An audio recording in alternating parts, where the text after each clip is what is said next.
भौतिक विज्ञान online classes में हार्दिक स्वागत एवं अभिनंदन है। मैं आपका सर योगेश दादीज। कक्षा 12 की फिजिक्स की जहाँ तक बात है, हमारी एक बहुत ही महत्वपूर्ण इकाई है परमाणुीय एवं नाभिकीय भौतिकी। आज अपन सभी लोग नाभिकीय भौतिकी का एक बहुत ही महत्वपूर्ण टॉपिक रेडियो एक्टिविटी। ये टॉपिक अपने आप में बहुत आसान भी है, आप लोग तुरंत ही इसको आराम से समझ पाओगे। तो आज अपन लोग रेडियो एक्टिविटी शुरू करने जा रहे हैं। विद्यार्थियों, सबसे पहले हमें इस बात को जानना आवश्यक है कि आखिर में ये रेडियो एक्टिविटी क्या होती है। आप सब लोगों को पूर्व की कक्षाओं में आपने अध्ययन किया है, एक महान भौतिकविद हुए हैं जिनका नाम था बेकरेल।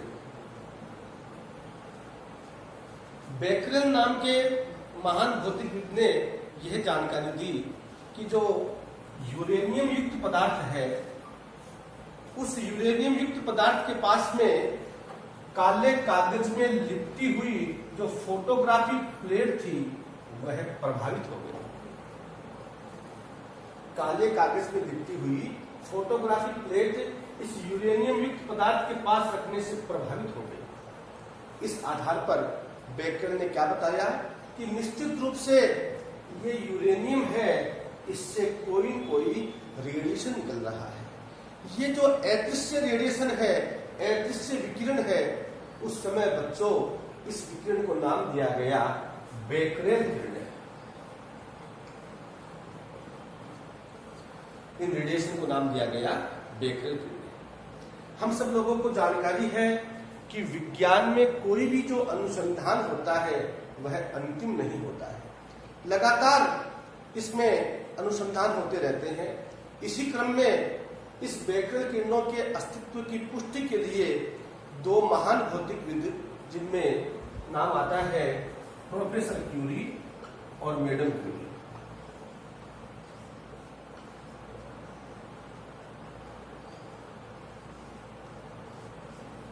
प्रोफेसर क्यूरी और मैडम क्यूरी दोनों ने सबसे पहले तो बेकरेल किरणों के अस्तित्व की पुष्टि की। उन्होंने क्या पाया, हम सब लोगों ने 10वीं की विज्ञान में जहां तक आपको जानकारी है यह बात पढ़ रखी है, पिच ब्लेंड।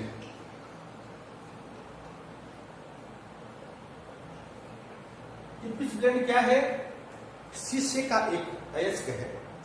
इस पिच ब्लेंड से प्रोफेसर क्यूरी और मैडम क्यूरी ने एक तत्व को पृथक किया, उसका नाम था रेडियो।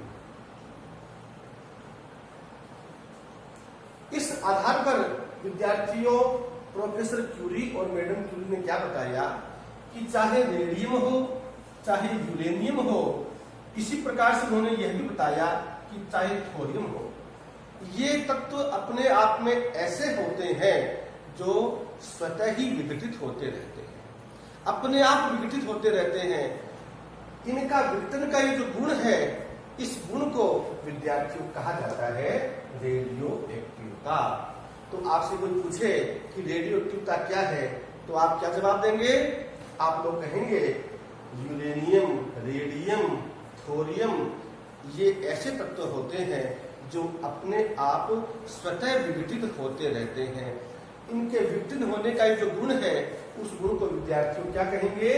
Radio activity. और ये जो तत्व है, इन तत्वों को हम लोग जानेंगे रेडियो एक्टिव तत्व। इन तत्वों को हम लोग कहेंगे रेडियो एक्टिव तत्व, और इनका विघटन होने का जो गुण है, उस गुण को क्या कहेंगे? Radio activity. ये तो इसका एक सामान्य सा अर्थ हुआ, रेडियो एक्टिविटी क्या है, रेडियो एक्टिव तत्व क्या है। हम सब लोग 6ठी की विज्ञान में पढ़ते हैं कि परमाणु के दो भाग होते हैं, एक होता है नाभिक और एक होता है बाह्य भाग।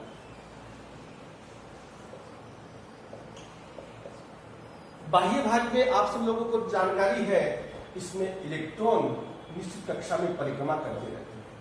लेकिन आप सभी लोगों को यह बात जाननी अति आवश्यक है कि जो रेडियो एक्टिविटी है, यानी जो रेडियो एक्टिव तत्व का अपने आप में जो विघटन होना है, इस विघटन पर बाह्य भाल्यानिक इलेक्ट्रॉनों का कोई प्रभाव नहीं पड़ता है। ये जो रेडियो एक्टिव तत्व है, इनके विघटन पर इस बात का प्रभाव ही नहीं पड़ता है कि इनकी भौतिक अवस्था में क्या परिवर्तन हो रहा है, इनका ताप कितना परिवर्तित हो रहा है, इनका दाब किस आधार पर परिवर्तित हो रहा है, यानी ताप दाब में परिवर्तन का कोई प्रभाव नहीं पड़ता है। इसके अलावा एक और महत्वपूर्ण बात है, ये जो रेडियो एक्टिवता है, ये इस बात से भी अप्रभावी रहती है कि इस रेडियो एक्टिव तत्व का किसी अन्य तत्व के साथ में संयोग हो रहा है अथवा नहीं है। तो इस आधार पर आप लोगों को एक महत्वपूर्ण जानकारी हो गई कि रेडियो एक्टिवता परमाणु के नाभिक से संबंधित होती है। परमाणु के नाभिक का गुण है, यानी हम कह सकते हैं कि रेडियो एक्टिवता पर बाह्य ये जो इलेक्ट्रॉन है, इनका कोई प्रभाव नहीं पड़ता है। या क्या कह सकते हैं आप लोग कि रेडियो एक्टिव तत्व के विघटन पर इस तत्व की भौतिक अवस्था में परिवर्तन का या अन्य किसी तत्व के साथ संयोग का कोई प्रभाव नहीं पड़ता है। ये हमारी रेडियो एक्टिवता से संबंधित एक सामान्य सी जानकारी है। इसी अनुसंधान को इन वैज्ञानिकों की टीम ने आगे बढ़ाते हुए अपने अनुसंधान के फलस्वरूप हमें यह बताया कि ये जो रेडियो एक्टिव तत्व का जो विघटन होता रहता है, यह अपने आप में अनियमित होता है।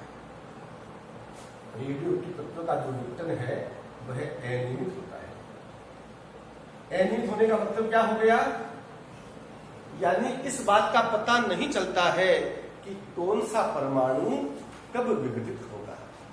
अब ये जो महत्वपूर्ण तथ्य हमारे सामने आ रहे हैं, इन तथ्यों को विद्यार्थियों दो महान भौतिकविद हुए हैं, एक का नाम तो था रदरफोर्ड और एक का नाम था शोडी। रदरफोर्ड और शोडी ने जो जो निष्कर्ष प्राप्त होते गए, उन निष्कर्षों को नियमों के रूप में परिबद्ध कर दिया।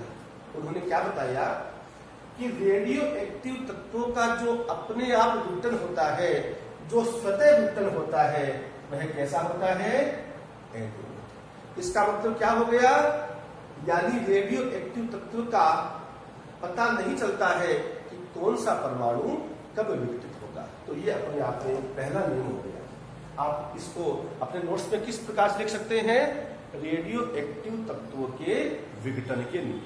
तो पहला नियम क्या बन गया, रेडियो एक्टिव तत्वों का स्वतः विघटन अनियमित होता है, अर्थात इस बात का पता नहीं चलता है कि कौन सा परमाणु कब विघटित होगा। इसी आधार पर और आगे बढ़ते हुए वैज्ञानिकों की टीम ने क्या बताया, जो हमने पूर्व में पढ़ा है कि रेडियो एक्टिव तत्व के विघटन पर इसकी भौतिक अवस्था में परिवर्तन का कोई प्रभाव नहीं पड़ता है। इसको भी एक नियम के रूप में परिबद्ध कर दिया। तो हम क्या बोल सकते हैं, क्या लिखेंगे कि रेडियो एक्टिव तत्व के स्वतः विघटन पर इसके भौतिक अवस्था में परिवर्तन का कोई प्रभाव नहीं पड़ता है। साथ ही साथ किसी अन्य तत्व के साथ जो रासायनिक संयोग है, उस पर भी रेडियो एक्टिवता का कोई प्रभाव नहीं पड़ता। ये हमारा दूसरा नियम हो गया। इसके बाद में तीसरा और महत्वपूर्ण नियम, जिसके आधार पर हम लोग एक बहुत ही महत्वपूर्ण सूत्र स्थापित करेंगे, जो परीक्षा में हम लोगों को 4 अंक दिलवा सकता है। ये तीसरा नियम बहुत ही महत्वपूर्ण है, आप ध्यान से समझेंगे। तीसरा नियम क्या बताया कि रेडियो एक्टिव पदार्थों के विघटन की जो दर है, रेडियो एक्टिव पदार्थों के विघटन की जो दर है, वह डिपेंड करती है, निर्भर करती है। किस पर निर्भर करती है, आप जिस समय गणना कर रहे हैं उस समय पर उपस्थित रेडियो एक्टिव पदार्थ में परमाणुओं की संख्या पर। कितने परमाणु है, इस बात पर ये विघटन की दर निर्भर करती है। तो बच्चों ध्यान आ गया आपको, कितने नियम हो गए, 3 नियम हो गए। पहला नियम, रेडियो एक्टिव तत्वों का स्वतः विघटन अनियमित होता है। नंबर 2, रेडियो एक्टिव तत्व के विघटन पर इस बात का कोई प्रभाव नहीं पड़ता है कि इस तत्व का किसी अन्य रासायनिक तत्व के साथ संयोग हो रहा है अथवा नहीं। इसको हम ऐसे भी लिख सकते हैं कि रेडियो एक्टिव तत्व के विघटन पर इसकी भौतिक अवस्था में परिवर्तन का कोई प्रभाव नहीं पड़ता है। और तीसरा नियम क्या हो गया, रेडियो एक्टिव पदार्थों के विघटन की दर उस समय पर उपस्थित रेडियो एक्टिव पदार्थ में परमाणुओं की संख्या पर निर्भर करती है। अब इन तीनों नियमों के आधार पर विद्यार्थियों हम लोग एक अति महत्वपूर्ण सूत्र स्थापित करने जा रहे हैं। उस सूत्र को क्या बोलते हैं, रदरफोर्ड-सोडी सूत्र। इस रदरफोर्ड-सोडी सूत्र का एक और नाम है, इसको हम बोल देते हैं चरघातांकी क्षय सूत्र। चरघातांकी क्षय। परीक्षा में कई बार तो इसको रदरफोर्ड-सोडी सूत्र के नाम से पूछ लेते हैं, कई बार पूछ लेते हैं चरघातांकी क्षय सूत्र। आपकी जानकारी के बता दूं मैं, पेपर में जो प्रश्न आता है वो इस रूप में आएगा आपके, रेडियो एक्टिव पदार्थों के विघटन के नियम लिखो तथा इस आधार पर चरघातांकी क्षय सूत्र स्थापित कीजिए, या बोल देते हैं रदरफोर्ड-सोडी का सूत्र स्थापित कीजिए। ध्यान से समझना, हर स्टेप को समझना अति आवश्यक है। भौतिक विज्ञान में जो मूल बात है वो यही है कि आप लोगों ने इस विषय वस्तु को कितनी गंभीरता से पढ़ा है, कितनी गंभीरता से सीखा है, कितनी गंभीरता से समझा है। तो हम लोग सूत्र की शुरुआत कर रहे हैं। अपन लोगों ने क्या मान लिया कि प्रारंभ में T बराबर 0, रेडियो एक्टिव पदार्थ में परमाणु की संख्या कितनी मान ली हमने, N। ध्यान से समझना, T बराबर 0 पर रेडियो एक्टिव पदार्थ में परमाणु संख्या कितनी, N। समय बीत रहा है, समय मान लीजिए हो गया है बच्चों T समय। तो बोलो परमाणु संख्या बढ़ेगी या घटेगी, घटेगी। क्यों घटेगी, क्योंकि रेडियो एक्टिव पदार्थ अपने आप विघटित होते रहते हैं। तो T समय पर परमाणु संख्या घटकर कितनी हो गई, N। समय फिर बढ़ेगा, मान लीजिए समय बढ़कर हो गया है T प्लस dt, और परमाणु संख्या बोलो फिर क्या हो गई, पहले की तुलना में घट गई, कितनी रह गई, N माइनस। एक बात पुनः ध्यान देना, हमने क्या मान लिया कि T बराबर 0, यानी प्रारंभ में परमाणु की संख्या कितनी है, N0। T समय पर परमाणुओं की संख्या घटकर कितनी रह गई, N। T प्लस dt पर परमाणुओं की संख्या घटकर कितनी रह गई, N माइनस। अब देखो यहाँ पर एक महत्वपूर्ण बात समझ में आ रही है कि dt समय में कितने परमाणु विघटित हो गए, Dn। तो हम क्या बोलेंगे कि dt समय में परमाणु विघटित हो गए Dn। इसका मतलब एकांक समय में कितने परमाणु विघटित हो गए, Dn/dt। और ये एकांक समय में जो विघटित परमाणु है उसको हम क्या बोलेंगे, रेडियो एक्टिव पदार्थों के विघटन की दर। क्या बोलेंगे इसको, रेडियो एक्टिव पदार्थों के विघटन की दर। अब आप अपने जो नियम अभी हमने पढ़े थे उस पर ध्यान दीजिए। तीसरा नियम क्या कहता था, रेडियो एक्टिव पदार्थों के विघटन की दर उस समय पर उपस्थित रेडियो एक्टिव पदार्थ में परमाणुओं की संख्या पर निर्भर करती है। सिंपल तरीके से समझना है, बिल्कुल भी आपको ज्यादा दिमाग पर जोर नहीं देना है, नियम लागू कर दीजिए। नियम कहता है हमारा, मेरे साथ साथ आप समझते रहना और जहां आवश्यक हो वहां पर नोट करते जाना। तीसरा नियम, उसको हम लोग यहाँ पर लागू कर रहे हैं। तीसरा नियम कहता है रेडियो एक्टिव पदार्थों के विघटन की दर। अभी हमने जान लिया है dt समय में कितने परमाणु विघटित हुए, Dn। तो एकांक समय में कितने परमाणु विघटित हो गए, Dn/dt। तो क्या बोलते हैं इसको, रेडियो एक्टिव पदार्थों के विघटन की दर। ये किस पर डिपेंड करेगी, नियम कहता है रेडियो एक्टिव पदार्थों के विघटन की दर उस समय पर उपस्थित परमाणुओं की संख्या पर निर्भर है। तो क्या हो गया, Dn/dt समानुपाती। हम लोगों को 9वीं कक्षा से ये बात पता लगने शुरू हो जाती है कि जब भी हम समानुपाती का निशान हटाते हैं तो एक कांस्टेंट आता है, और यह जो कांस्टेंट है इस कांस्टेंट को हमने यहाँ पर लिख दिया है लैम्डा। Dn/dt बराबर क्या आ गया, लेमडा एन। इसको समीकरण नंबर 3। अब कोई भी कांस्टेंट है उसका नाम होता है। यहाँ पर जो लेमडा है इसको हम क्या बोलेंगे, रेडियो एक्टिव तत्व का क्षयांक। क्या बोलेंगे इसको, रेडियो एक्टिव तत्व का क्षयांक। अब यहाँ पर बच्चों एक महत्वपूर्ण बात है, आप लोग ध्यान देंगे। हमने जाना है रेडियो एक्टिव तत्व का गुण है वो अपने आप विघटित होता रहता है। इसका मतलब समय बढ़ने के साथ साथ परमाणु की संख्या घटती जाती है। तो ये एक महत्वपूर्ण बात है। इस आधार पर विद्यार्थियों यहाँ पर निशान आ जाएगा किसका, माइनस का। अब कोई कह दे आप लोगों से कि ये माइनस का निशान क्यों लगाया है, तो आप जवाब क्या देंगे, समय के साथ साथ रेडियो एक्टिव पदार्थ में परमाणु की संख्या घट रही है। तो dN/dt बराबर क्या आ गया, माइनस लेमडा। बोलो कोई दिक्कत है नहीं है यहाँ तक, आगे बढ़े। अब अपन लोग क्या करते हैं, इस समीकरण 1 को थोड़ा सा रीअरेंज कर लेते हैं। लेमडा का मतलब जान गए, लेमडा का मतलब क्षयांक। रीअरेंज करते हैं, इस n को इस साइड में ले लेते हैं। आप बोल देंगे और dN/n इज इक्वल टू, वर्ग से गुणा करके उसको उधर ले जाते हैं, dN/n बराबर माइनस लेमडा।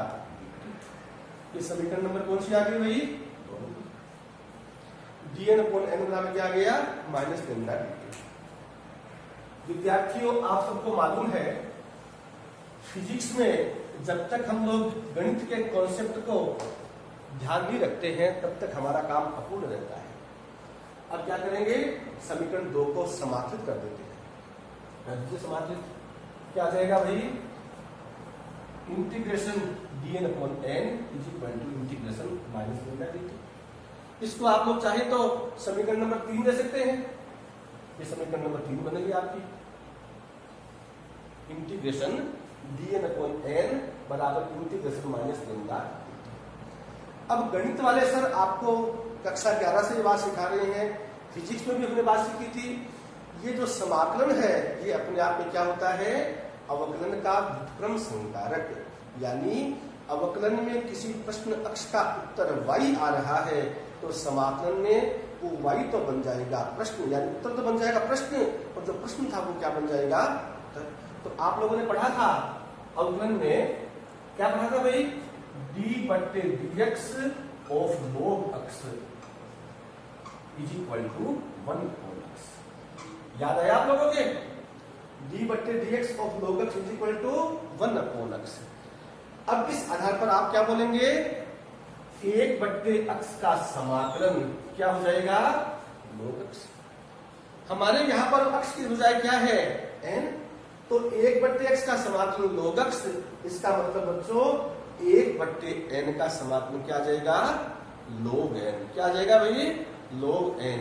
आप देखेंगे इसको ध्यान से समझ जाना बेटा, क्या आ जाएगा log n बेस की, log n बेस की बराबर, ध्यान देना, इज इक्वल टू समीकरण 3 की जो राइट साइड है किसके सापेक्ष समाकलन करना है आपको, t के सापेक्ष। तो t रहित पदों को हम क्या करेंगे, बाहर ले लेंगे। कौन है t रहित पद, लेमडा। इस लेमडा को ले लीजिए बाहर। देखा बेटा ध्यान से समझना, ये लेमडा आ गया बाहर, माइनस लेमडा। अंदर क्या रह गया, 1dt। 1dt का समाकलन क्या हो गया, t। 1dt का समाकलन हो गया t। आप लोगों को सबको ज्ञान है समाकलन में, समाकलन का हल करने के पश्चात हम लोग क्या लेते हैं, प्लस c। प्लस c का मतलब constant of integration. Constant of integration का मतलब समाकलन नियतांक। ये हमारी समीकरण नंबर 4 बनती है। अब बोलो बच्चों यहां तक किसी की दिक्कत है तो बताइए, बढ़े आगे। c का मतलब क्या हो गया, समाकलन नियतांक। आपको गणित में सिखाते हैं कि जो समाकलन नियतांक है उसका मान हम लोग कैसे निकालेंगे, बाउंड्री कंडीशन का प्रयोग करके। हमारे पास बाउंड्री कंडीशन क्या है, हमने क्या माना था, t बराबर 0। उस समय रेडियो एक्टिव पदार्थ में परमाणु संख्या कितनी थी, n0। हमारे पास जो समीकरण नंबर 4 है वहां पर जहां जहां आपको t दिखाई दे रहा है वहां क्या लिखेंगे, 0। और जहां परमाणु की संख्या का संकेत है, यानी क्या है यहाँ पर n, उस n से क्या जाएगा, n0। तो देखिए ध्यान देना, ये बन जाएगा और log n0 base e is equal to minus lambda t से क्या आ गया 0 प्लस सी। ये पद क्या हो गया भाई 0 हो गया। इस आधार पर आपको वैल्यू किसकी मिल गई सी की, तो आप क्या बोल देंगे और C is equal to log n0। देखो बच्चों बाउंड्री कंडीशन का प्रयोग किया हमने और बाउंड्री कंडीशन के प्रयोग के फलस्वरूप हम लोगों ने किसका मान निकाल लिया समाकलन नियतांक। समाकलन नियतांक हमने यहाँ पे किससे दर्शाया है सी से। सी की वैल्यू क्या आ गई है log n0। ये जो सी का मान आया है इसको हम कहाँ रख देंगे भाई समीकरण नंबर 4 में। तो हम क्या बोलेंगे समीकरण 5 से सी का मान समीकरण 4 में प्रतिस्थापित करने का। सारे बच्चे ध्यान देना, जहां भी आपकी दिक्कत आए वहां आप तुरंत पूछ सकते हैं। ये वैल्यू आ जाएगी और log n base e is equal to minus lambda T plus C की जगह आ गया log n0। ठीक है भाई, कोई दिक्कत नहीं है। अब हम क्या करते हैं, ये जो लघुगुणक वाले पद हैं, लघुगुणक वाले पद कौन से हैं, ये वाला पद राइट साइड में जो पद है इस पद को आप इधर ले आइए, पक्षांतर कर दीजिए इसका।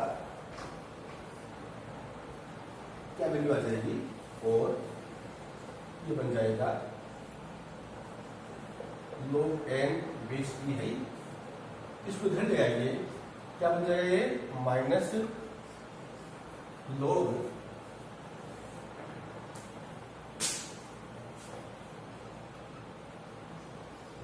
n0 base e is equal to minus lambda. लघु गुणक की प्रॉपर्टी अपन लोग नौवीं की गणित में सीखते हैं। यदि log जोड़ में हो तो उसको आप गुणा में लिख लीजिए, log बाकी में हो किसमें लिख दोगे भाग में। तो जो log बाकी वाला पद आया है यानी आपको ध्यान है log m minus log n बराबर log m बट्टे n। ये क्या बन जाएगा और log n बट्टे n0 base e is equal to minus lambda. इसको विद्यार्थियों आप समीकरण नंबर दे दीजिए, नेक्स्ट में 5 नंबर आएगा। log n बट्टे n0 base e is equal to minus lambda. अब हम क्या करते हैं, समीकरण नंबर 5 है, इस समीकरण 5 के दोनों पक्षों का हम लोग विद्यार्थियों एक्सपोनेंशियल ले लेते हैं।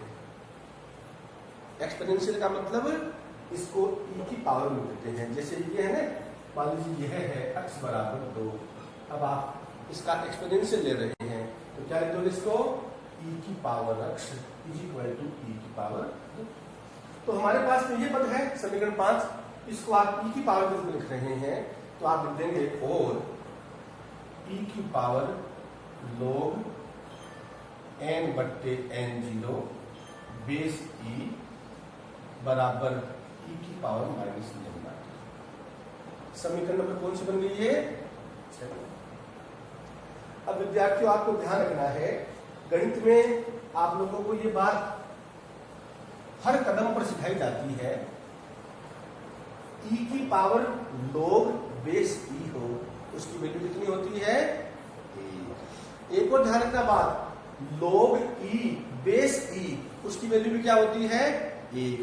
तो यहां पर इनका मान तो क्या हो गया भाई 1, बाई पक्ष में क्या रह गया हमारे पास में n बट्टे n0, बाई पक्ष में रह गया n बट्टे n0 is equal to e की पावर माइनस लेमडा।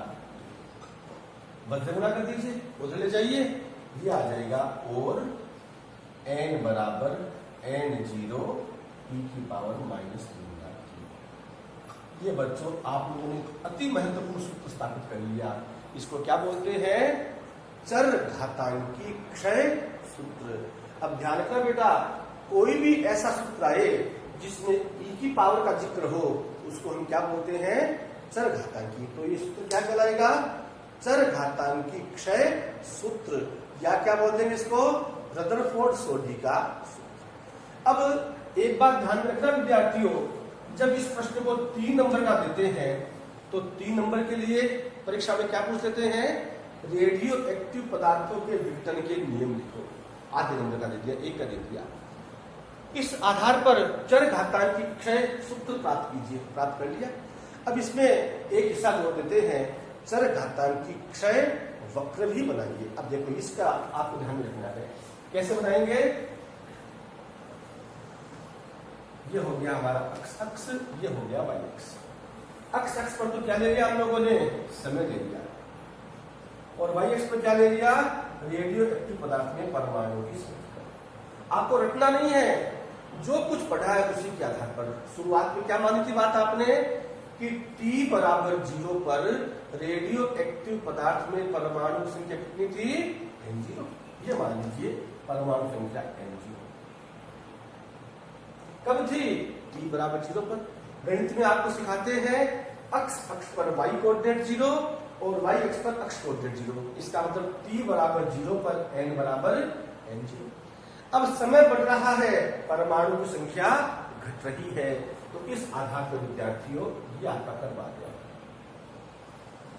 इसको क्या बोल दोगे आप लोग, चर घातांकी क्षय वक्र।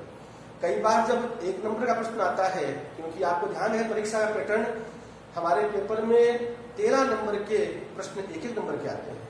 13 प्रश्न 1-1 नंबर के, उसमें अनेक बार आया हुआ है रेडियो एक्टिव पदार्थों हेतु चर घातांकी क्षय वक्र बनाइए। तो आपको इतना सा काम करना है। आगे मेरी बात समझ में आप लोगों के। अब 1 साल बच्चों CBSE बोर्ड में प्रश्न आया था, रेडियो एक्टिव तत्व के क्षयांक को परिभाषित कीजिए। अब इस क्षयांक को परिभाषित करने के लिए आप लोगों को कहीं अलग से जाने की जरूरत नहीं, कोई अलग से परिभाषा याद करने की जरूरत नहीं। आप लोग ध्यान दीजिए किस पर, चर घातांकी क्षय सूत्र पर। n बराबर N0 e की पावर माइनस लैम्डा। हम लोगों ने यहाँ पर मान लिया कि मान लीजिए T, उसका मान 1 बटा लैम्डा है। देखो इसकी परिभाषा देने के लिए हम लोग ये सारे प्रयत्न कर रहे हैं। T को क्या मान लिया, 1 बटे लैम्डा। तो इस चर घातांकी क्षय सूत्र में जहां पर आपको T दिखाई दे रहा है, वहां पर क्या लिखोगे आप लोग, 1 बट्टे लैम्डा। ध्यान से समझना सारे बच्चे, वैल्यू आ जाएगी n बराबर N0 e की पावर माइनस लैम्डा, और T की जगह क्या आ गया, 1 बट्टे। क्लियर हो रही बात सब लोगों के। T की जगह क्या आ गया, 1 बट्टे लैम्डा। लैम्डा से लैम्डा कैंसिल, e की पावर कितनी रहेगी, -1। नीचे ले आओ, किसकी हो जाएगी ये, प्लस की। तो क्या रह गया, n बराबर N0 e की पावर -1 को क्या लिख दिया आपने, नीचे ले आए, e की पावर +1। इसको थोड़ा सा रीअरेंज कर दीजिए। आप कह सकते हैं और n बराबर N0 इंटू 1 बट्टा, तो दिक्कत है पद गुणा में है। तो देखो बेटा, अब इस आधार पर आपने एक बहुत ही महत्वपूर्ण परिभाषा प्राप्त कर ली। किसकी प्राप्त कर ली, क्षयांक की। यानी क्षयांक क्या है, T बराबर 1 बट्टा लैम्डा, इसका मतलब लैम्डा बराबर 1 बट्टे T। तो हम क्या बोलेंगे कि रेडियो एक्टिव तत्व का जो क्षयांक है वह अपने आप में व्युत्क्रम है, उल्टा है। किसका उल्टा, समय का। कौन से समय का, जिसमें रेडियो एक्टिव तत्व में परमाणुओं की संख्या घटकर प्रारंभिक मान कितना था, N0। तो आप क्या बोलेंगे, रेडियो एक्टिव तत्व का क्षयांक समय के उस व्युत्क्रम मान के बराबर है जिसमें रेडियो एक्टिव तत्व में परमाणुओं की संख्या अपने प्रारंभिक मान का 1 बट्टा ईवा भाग रह जाती है। उसे हम क्या बोलेंगे भाई, क्या बोलेंगे उसको, क्षयांक। क्या बोलेंगे। अब देखो बेटा, छोटी सी बात, कई बार क्या हो जाता है, अपन लोग ओवर कॉन्फिडेंट हो जाते हैं और छोटे छोटे प्रश्न जो आते हैं सरल, उसको भी गलत कर देते हैं। जैसे कोई पूछ ले आप लोगों से कि क्षयांक का मात्रक बताइए, आप लोग जोड़ देते हो, हमने तो सर ने दिखाया ही नहीं नोट्स में, कैसे लिखे। कोई बात नहीं, छोटी सी बात है। T बराबर 1 बट्टा लैम्डा, इसका मतलब लैम्डा इज इक्वल टू क्या हो गया, 1 बट्टा। T क्या है, समय, समय का मात्रक सेकंड, तो क्षयांक का मात्रक क्या हो गया, 1 बट्टे सेकंड। 1 बट्टे सेकंड को क्या लिख दोगे आप लोग, सेकंड इनवर्स। तो ध्यान रखना, क्षयांक की परिभाषा समझ में आ गई आपके, क्षयांक का मात्रक समझ में आ गया, रदरफोर्ड-छोटी का सूत्र समझ में आ गया, कोई दिक्कत नहीं है। अब अपन लोग इसी से रिलेटेड एक छोटी सी परिभाषा और पढ़ लेते हैं। ध्यान देना सारे विद्यार्थीगण,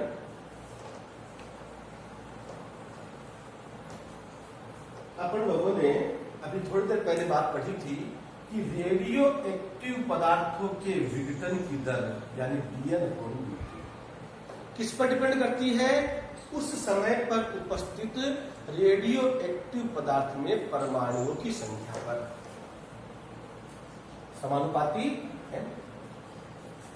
अब बच्चों ध्यान देना, ये जो dN/dt जिसको अपन लोग बोल रहे हैं रेडियो एक्टिव पदार्थों के विघटन की दर, इसको अपन लोग एक अन्य नाम से और जानते हैं, इसको बोलते हैं सक्रियता। ये प्रश्न भी आया हुआ है, रेडियो एक्टिव पदार्थों की सक्रियता से क्या आशय है? अब कैसे डिफाइन करें? आपने यदि dN/dt लिख दिया सक्रियता, तो भी आप लोगों को एक में से आधा नंबर जरूर मिलेगा, लेकिन परिभाषा देने के लिए आपका उत्तर प्रॉपर होना चाहिए। आप क्या बोल देंगे? जैसे dN/dt तो है सक्रियता, हमने मान लिया dt = इसका मतलब क्या हो गया? dt 1 होने का मतलब आप बोल देंगे किसी रेडियो एक्टिव तत्व में एकांक समय में क्षयित होने वाले नाभिकों की संख्या। dN का मतलब क्या है? क्षयित होने वाले नाभिक। तो आप परिभाषा कैसे देंगे?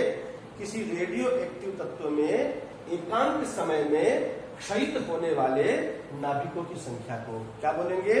सक्रियता। हमें ध्यान होना चाहिए बच्चों कि सक्रियता का मात्रक क्या होता है।